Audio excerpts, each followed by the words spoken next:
So, colleagues, good afternoon.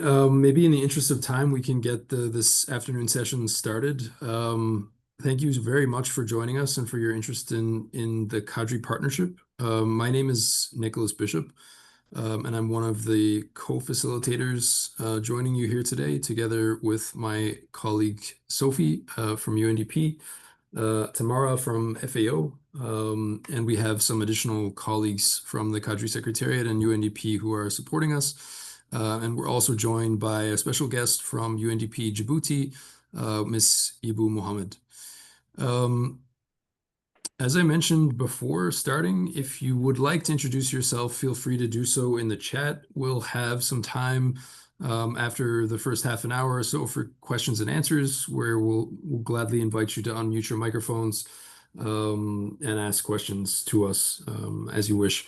So without further ado, it's a great pleasure to be here with you today to introduce CADRI. We'd like to start and get the ball rolling with explaining very briefly who we are. Next slide, please. So for those of you who are less familiar with CADRI, CADRI's now been ongoing for over 10 years and has provided a number of different forms of support to countries on disaster risk reduction. CADRI uses a multi-sectoral approach.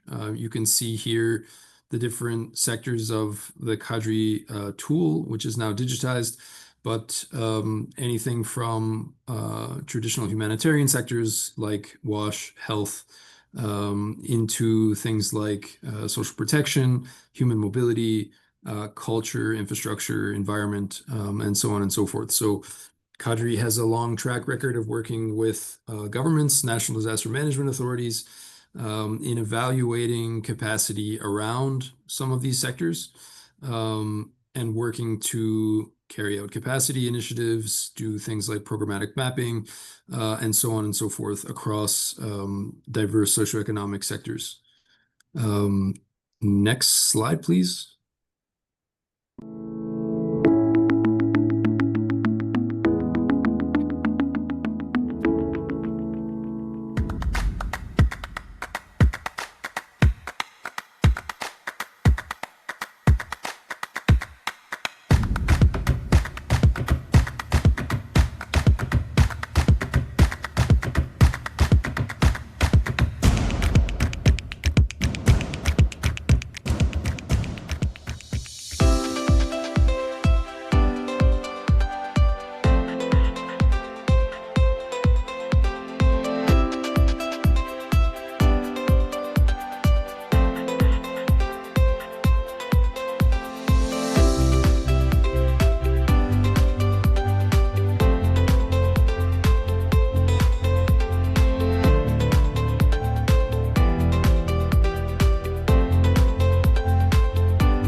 El proceso de trabajo ha permitido activar al Comité de Seguimiento del Subsistema de Recuperación, la cual es una instancia de coordinación del Sistema Nacional de Gestión del Riesgo, permitiendo la alineación de las agendas nacionales en la temática de la recuperación.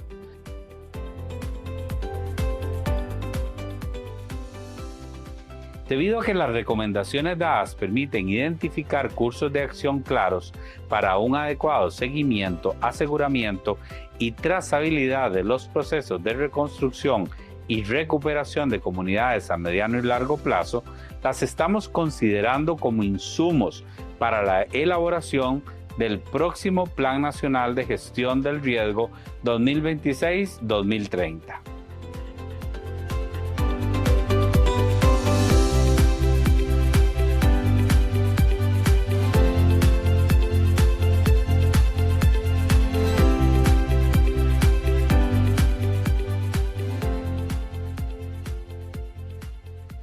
Le diagnostic stratégique mené à Madagascar par CADRI représente une étape majeure dans la mise en œuvre du cadre de Sendai.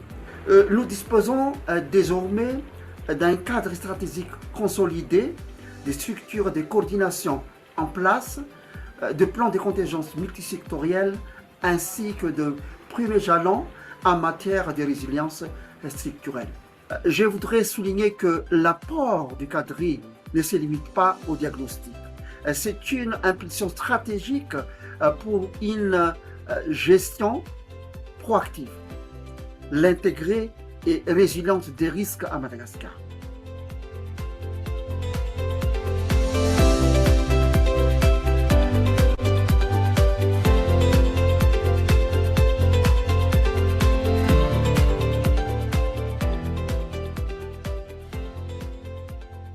CADRI mission, it was assisted the Zanzibar Disaster Management Commission to develop some of the system. This is included the Disaster Management Information System that will link different sectors or stakeholders. This will be an integrated system that can look with the different issue, especially related to the early warning information, but also to respond effectively with the disasters. For example, we are developing some of the emergency preparedness and the response plan in this sector level.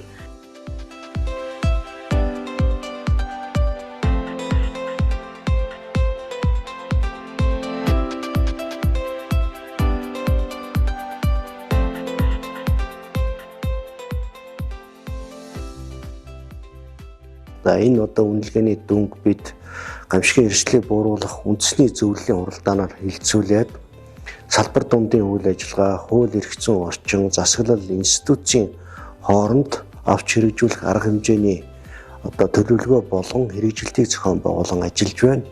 Тэгээд нэгдсэн үндэсний байгууллагын CADRI үнэлгээний багаас гаргасан Монгол улсын гамшигын эрсдлийг бууруулах нэн яралтай хэрэгжүүлэх 46 одоо зөвлөмж, нийт одоо 126 зөвлөмжийг хэрэгжүүлэх ийм ажил бидний хүлээж байна.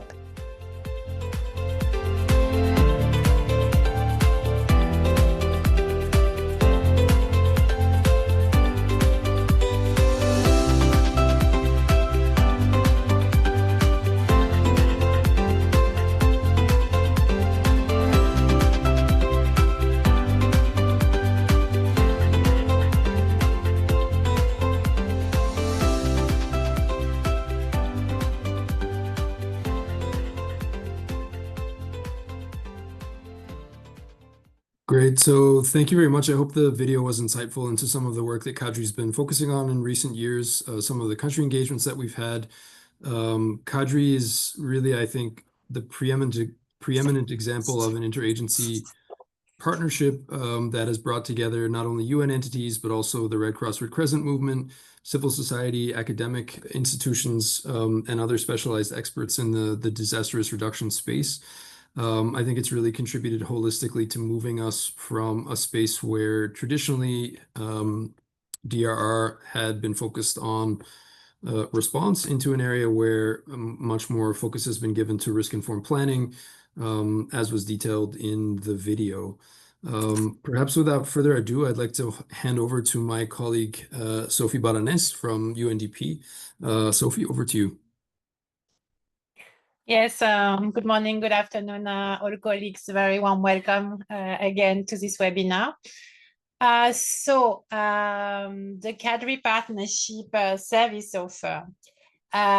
Some of you may already be familiar. So as you know, this webinar is only part one of a webinar where in the second part next week that we hope you will all be able to join, we will present more in detail what we call the CADRI digital tool and how you can use it at country level, working with government. Any government can also access it. But so we will go much more in detail next week when it comes to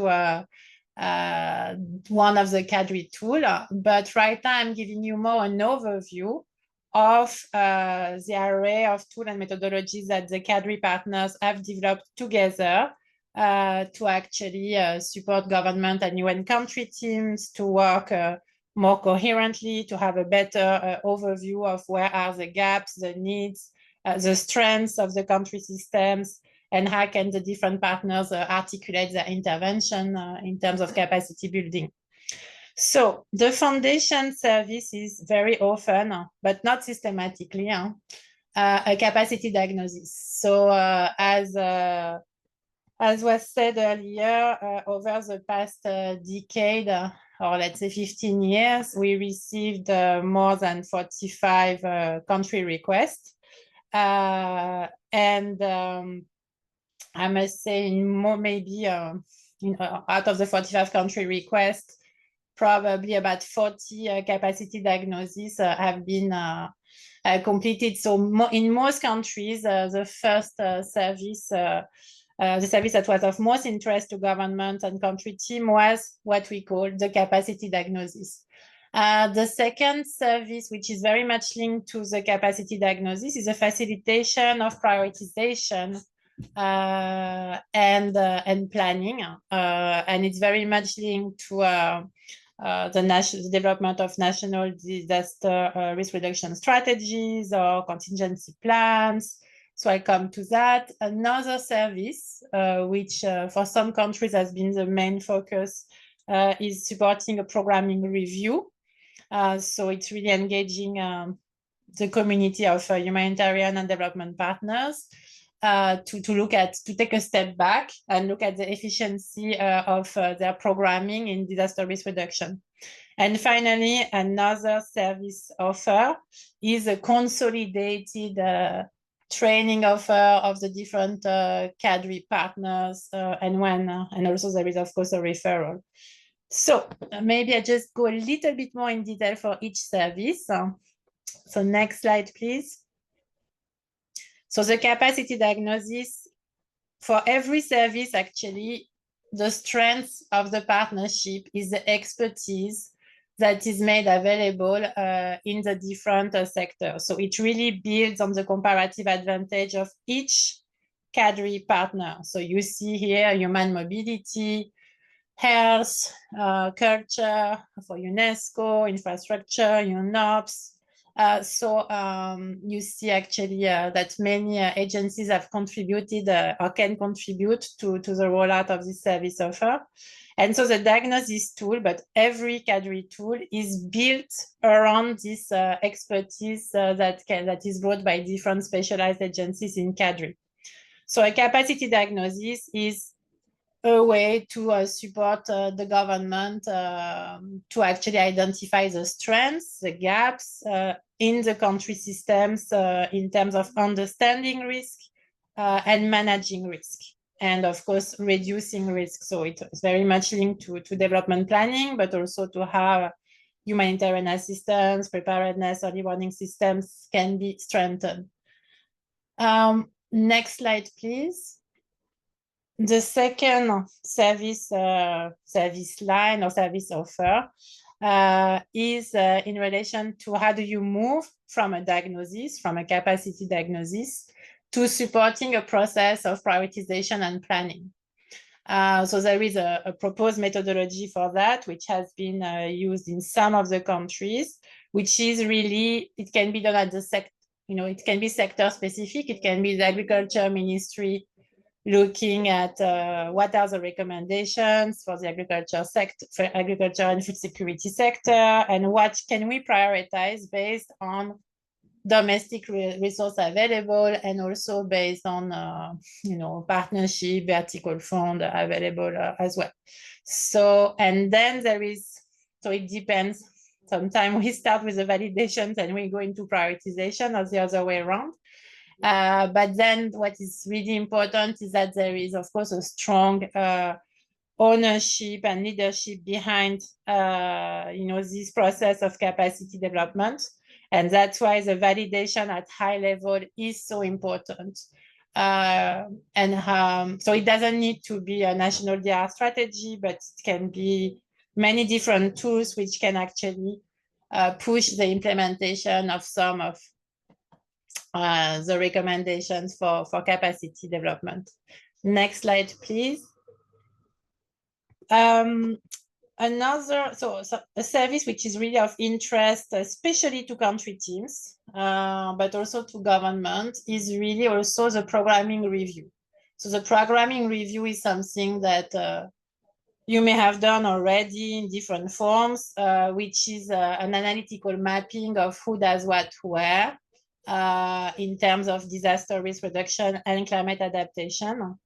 looking at, so there is really looking, it's geographically looking if there are some regions which are really underserved, if which sectors are being prioritized, if there is a big focus, for instance, on data, risk data, but not so much on how risk data can inform planning, or if the focus is solely on early warning and other areas are being completely ignored.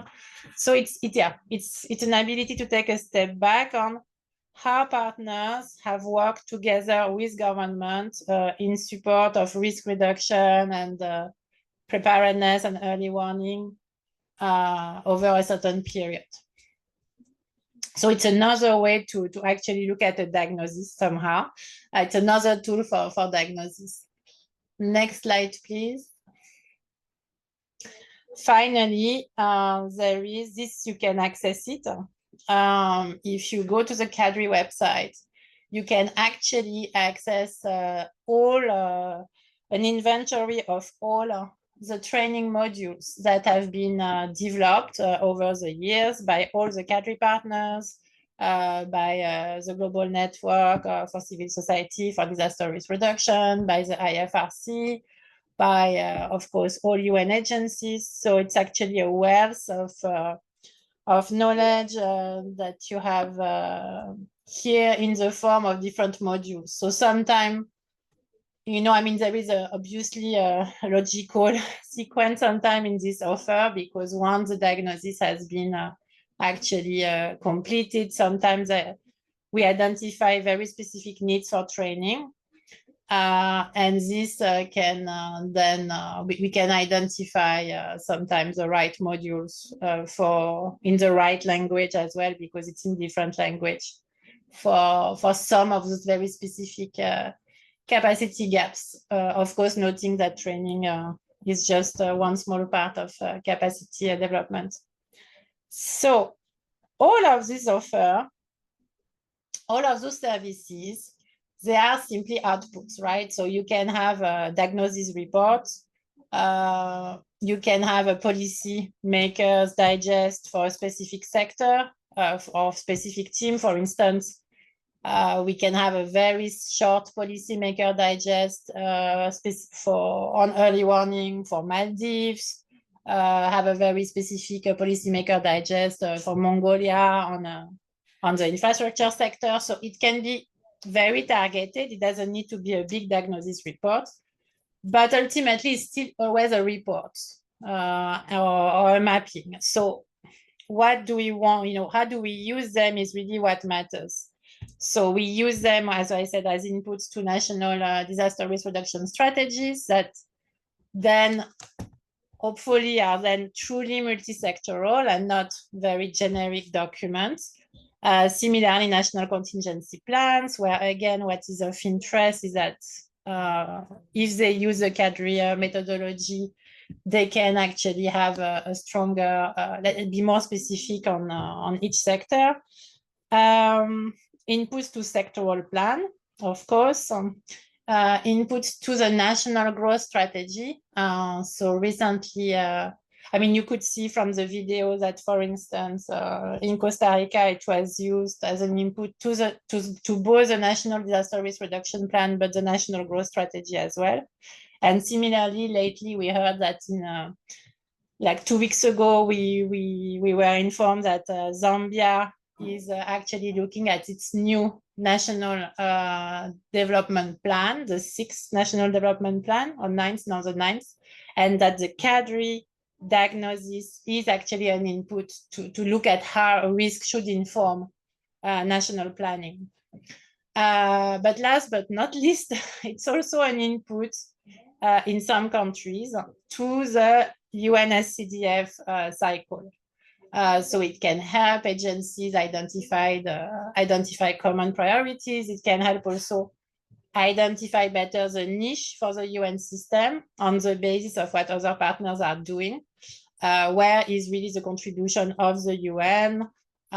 So it can be a good input also to the operationalization of the UNSCDF. Next slide, please. I think I will move As now UN to resident coordinator in the resident Kyrgyz coordinator. Republic, Yeah. I am proud to highlight the transformative value of CADRI. CADRI has helped update Kyrgyzstan's national disaster risk reduction concept and integrate emergency cash transfers into social protection schemes. It has also supported the implementation of the Safer Schools and Preschool strategy, ensuring that resilience begins with the youngest in classrooms. Yet, what makes CADRI unique in Kyrgyzstan is its integration into national development strategies, including the Vision 2040. CADRI is therefore not only a UN service, but a nationally owned process for co-creating sustainable solutions. As the UN country team, we remain committed to this partnership as a shared promise to build a safer, more resilient future for all.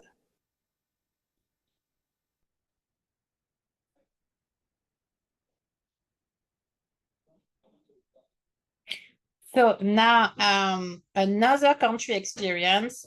We have invited our colleague Hibo from Djibouti UN country team to also share some feedback on her experience in 2024-2025 with CADRI partnership tools. Hibo, please. Thank you. Thank you, Sophie. Good afternoon, colleagues. So my name is Hibo Mohamed. I am working at the UNDP country office Djibouti as a program analyst. Let me maybe start at the beginning to explain how the CADRI process has started in Djibouti. We UN team has received official requests from the government late in 2023 to have this diagnostic for Djibouti. And we have the request was received from the coordinator office in Djibouti, and we have started officially the mission in Djibouti in May. And we have validated the report 1 year later in June 2025. Just to explain what was my role and specifically in the CADRI mission, UNDP was the lead of the government's part in this mission, and specifically me, and together with my two others colleagues, we have our role focused mainly on collecting, analyze, consolidating the government's part. And in the CADRI mission, the report was very useful for Djibouti. Maybe let me take very quickly three examples on how the result from the CADRI was used. The first example that I will take, it is the integration, we have integrated the recommendation from the CADRI mission in the DRR strategy. Djibouti has started with UNDRR, the update of the national DRR strategy in 2023.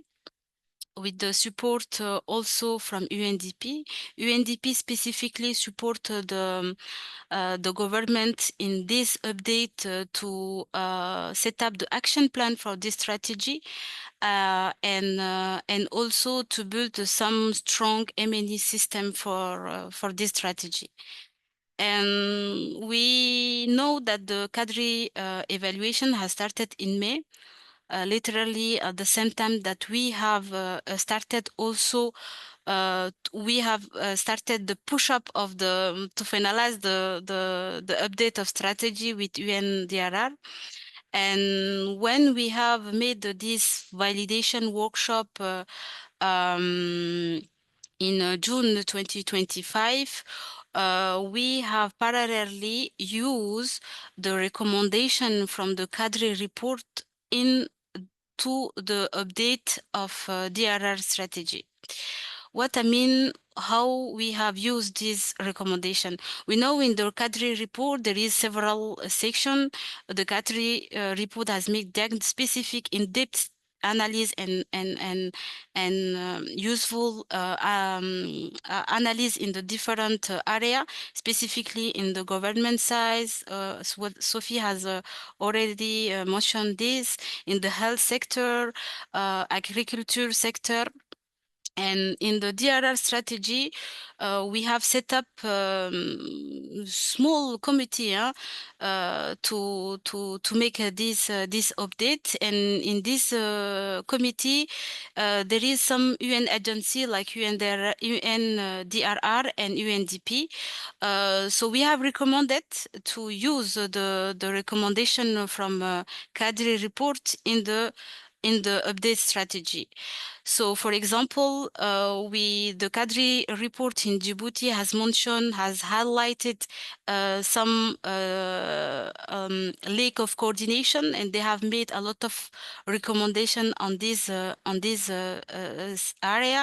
The CADRI report has also mentioned some specific recommendation for the financing gaps for DRR in Djibouti. They have proposed, for example, to create specific agency. What we have some lessons learned from the other country, and finally to set up a strong multi risk on early warning system. In Djibouti. So, for example, when we read the national strategy, we saw this recommendation completely integrated in this document. We have validated in the same day.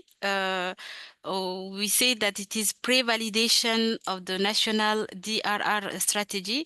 So we have made the common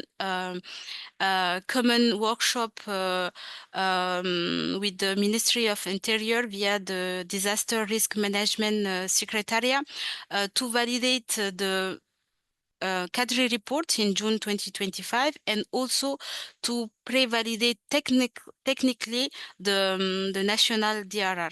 So it was a very, very interesting workshop. We plan to have with the government the final, they say the political validation in at the end of September, beginning of October. But just I want to mention that it was. For example, and the way that we have used the result from the CADRI report. The second example that I can give, it is the Djibouti has launched the early warning initiative in May 2024, and we know that the UN country team work on this since 2024.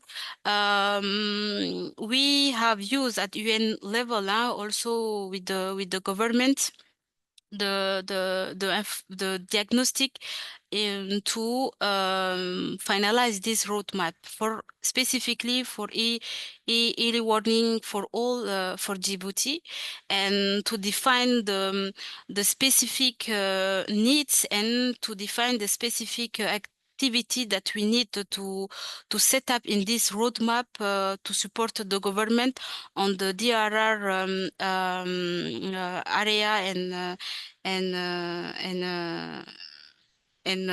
yes, area. The last example that I can give, maybe it is an example from UNDP, specifically Djibouti. We know that there is linking to the EW for All initiative, there is some financial mechanism for the DRR. For DRR, there is the cruise. I don't know if you are aware of this. There is the cruise and there is the SOF also. Djibouti has obtained via UNDRR and WMO, the cruise project. And we know that this project can completely contribute to the national strategy objective. And UNDP also has tried to mobilize more resources, and specifically because the cruise project is focused on to support the collecting agency like the National Agency for Meteorology and also the National Center of Research of Djibouti. But we have understood in the context, financial context in Djibouti, linking to the DRR, the main institution like the de-risking and de-risking disaster and management risk secretariat was not enough resource to implement the national strategy.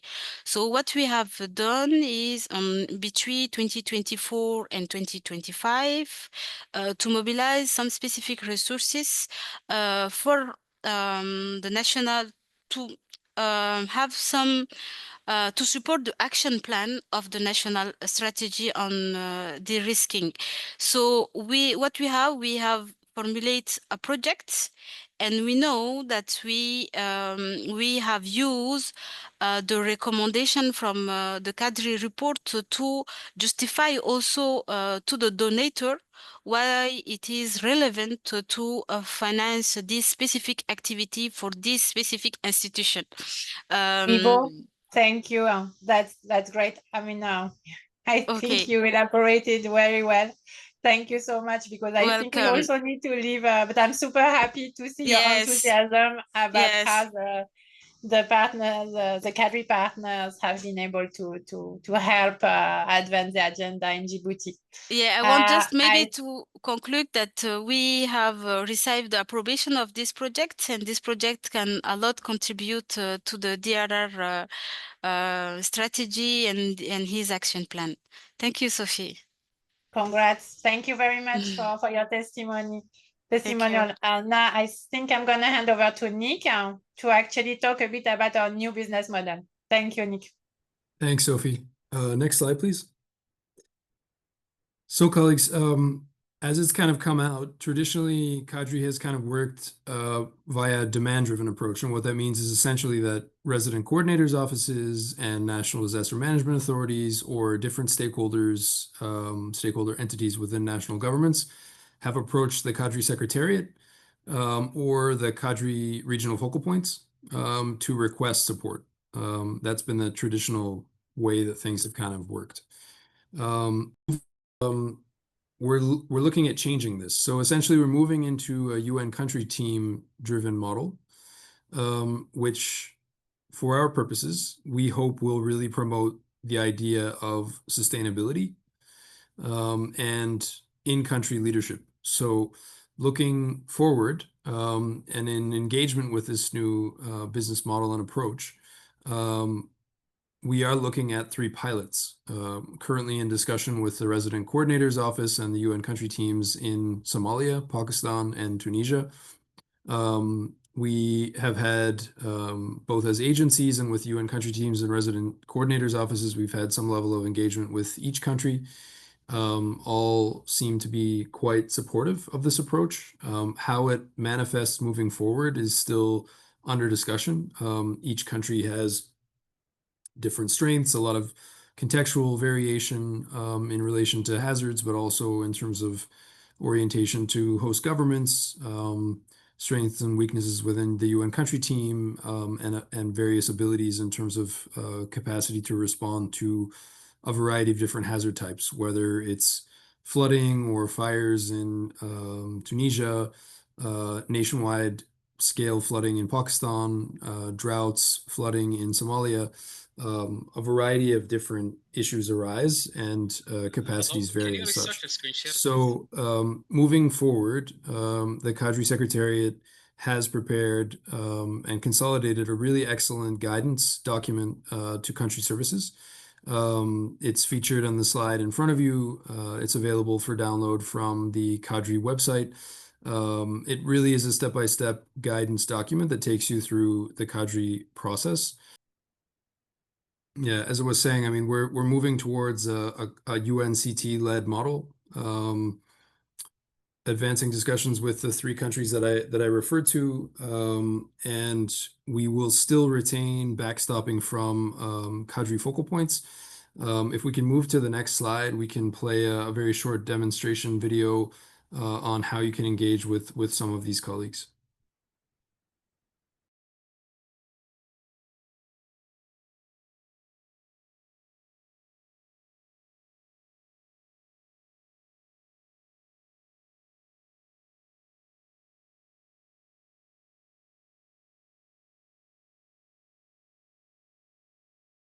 See a question in the chat now from Perry. Yes. Do CADRI focal points liaise with OMT leads or business operations specialists? Uh, As well as I program think management that teams. yeah, I think usually the engagement is much more with program management teams than with business operations specialists.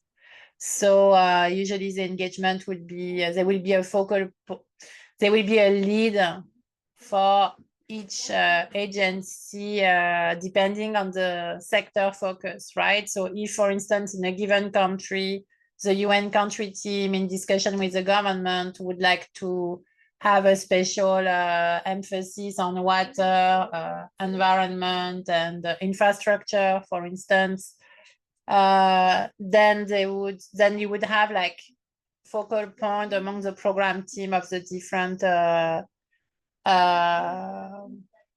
agencies, specialized agencies that would be the point of contact. Not really the point of contact, but the lead to put together the diagnosis or to put together the programming review. So that will be at the program level much more than at the operation level.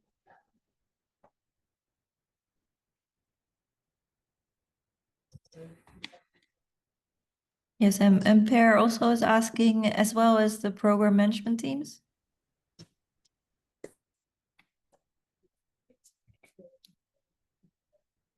Yeah, it's with the program management teams. Thanks. Yeah. Yes. Colleagues, if you have any additional questions, either in relation to the countries where you work, how to access the regional focal points, maybe just to add that in terms of the pilots, while we're looking at 3 countries for now, that doesn't mean that there wouldn't be future pilots in other countries. So we've decided that the new business model may be trialed in these 3 countries, but we're certainly open to looking at additional pilots moving down the line. So certainly no limits per se, but do let us know if you have any questions.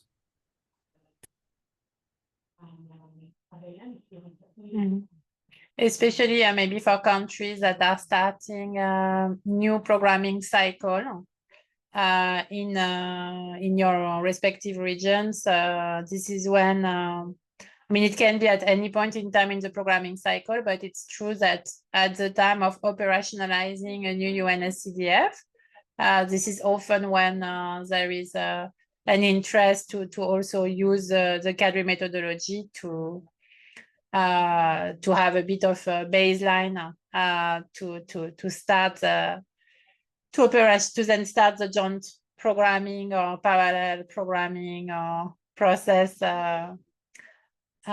working together under the resilience outcome of the UNSCDF. So that could be also, that should be noted as well. And maybe one last point, since there are no questions, one last point on the diagnosis tool. So the diagnosis tool will be presented to you next week, more in detail.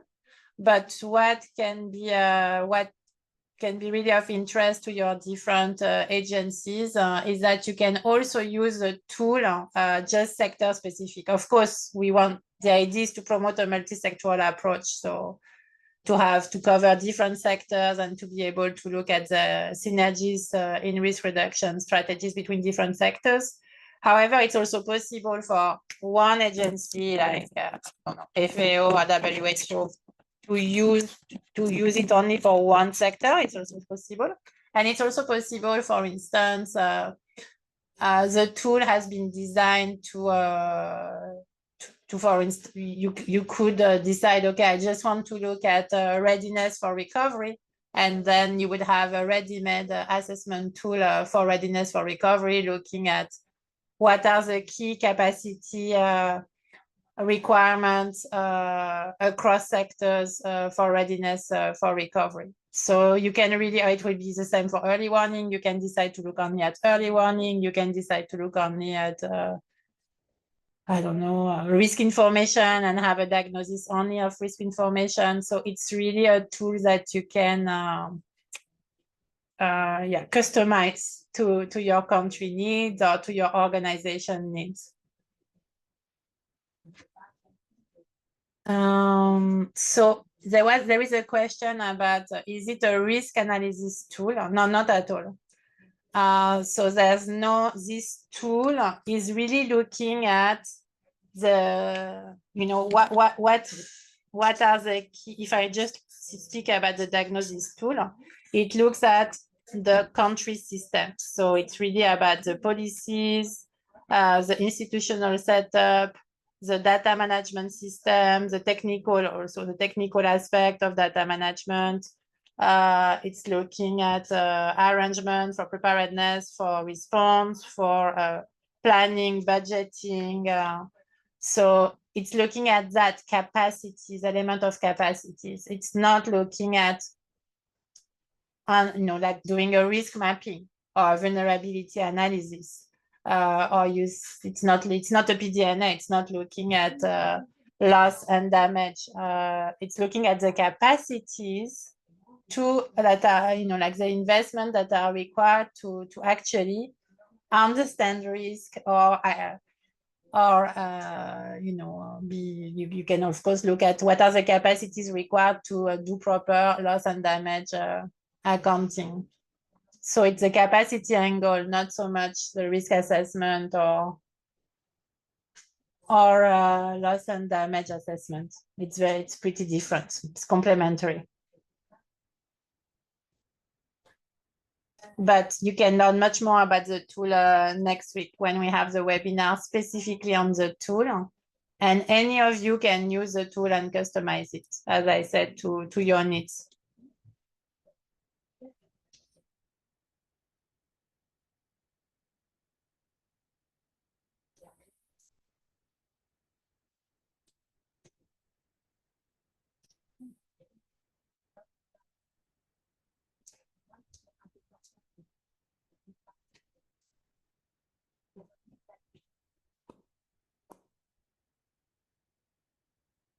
Don't see any other questions in the chat.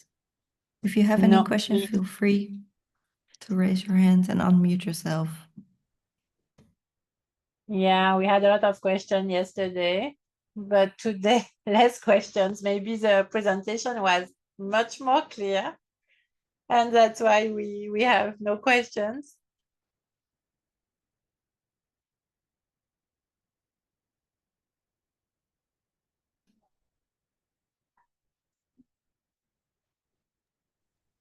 I may sorry, I'm going to ask maybe quickly a question about the capacity to support Francophone countries if we engage with the Benin authorities, for example. Thank you. So actually there was a capacity diagnosis done for Benin. I remember because I led the mission at that time and consolidated the diagnosis, but it was, I think it's really a long time ago now. It must be 2016 or 2015. So it's totally possible to do it again. And yes, there is, all the methodologies and tools are available also in French. Maybe not the most updated version, but still everything is available in French, all the sectoral tools, even if they may not be the most updated. Also the digital tool, I think there is also a translation function. So yes, it completely works in French-speaking context as well as in Spanish-speaking context. It was even translated into Russian. But again, what is important to note is that the idea is that if the tool is rolled out again in Benin, even it can be a refresher exercise using the current capacity diagnosis. The 2016 capacity diagnosis that was consolidated under the leadership of the government to actually refresh it. But in such case, again, the idea is really for the UN country team, and I guess everybody on the UN country team is a French speaker, to lead this exercise, and then, if necessary, to call upon experts from the regional level or global level. But of course, many of them are French speakers. So the language is not an issue. All right. No, thank you for that, because there is a new Director General of the Beninese Agency for Civil Protection. So he's quite new, coming from ICRC, have lots of ambitions. So I was thinking that that would be a good way for him to maybe pick up from where you left 10 years ago, and see how much this is still relevant or updated for his current tenure. Thank you. Yeah, definitely that could be an opportunity. Use the 2016 report as a baseline. We also had a similar discussion with Nigeria. They wanted to do a refresher of a diagnosis to see what has progressed in terms of capacity. Yeah, so definitely something that can be supported in Benin.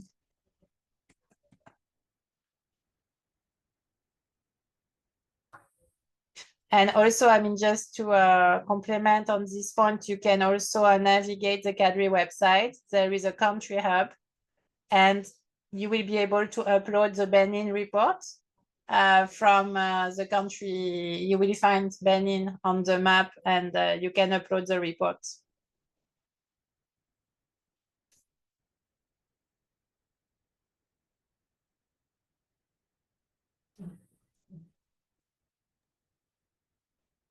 Okay, perhaps we can close with the video. I see there is a question about Cambodia.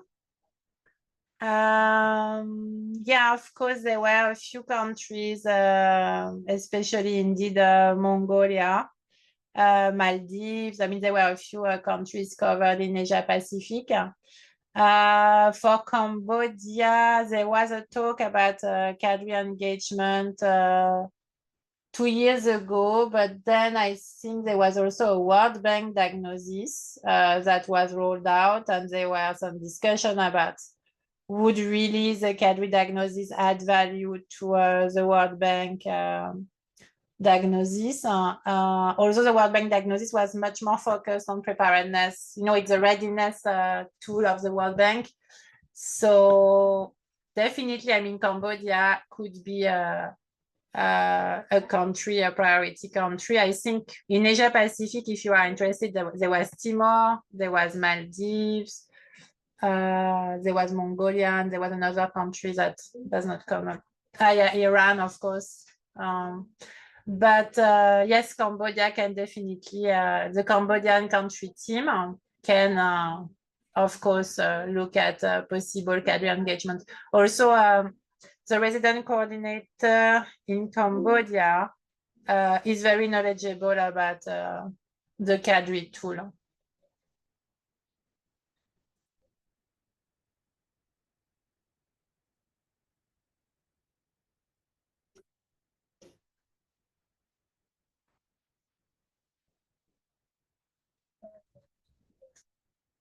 So yes, we can move maybe to the conclusion video from FAO. Thank you, colleagues, for your attention, and we hope to see you such an next important week. Of the Global Platform on Disaster Risk Reduction with the countries, sharing their experience in bringing DR at their doorstep, in ensuring, I would say, all of government ownership to what is being done by the CADRI agencies is, well, it's fantastic to hear that. And this is what we at the UN are aiming to do, to really provide you, the countries, with the best of our expertise so that you can develop and own your own plans, strategies, and implement them. So it's truly impressive what has been achieved by this partnership over the last 15 years. I wish now we'll be able to thrive, to continue, and to go from lessons to legacy, as you were saying, so that we can continue deliver that type of support. If you look at the value for money, the return from investment is huge. One of the biggest I know, perhaps. So with that, thank you very much. Congratulations, and let's go forward together.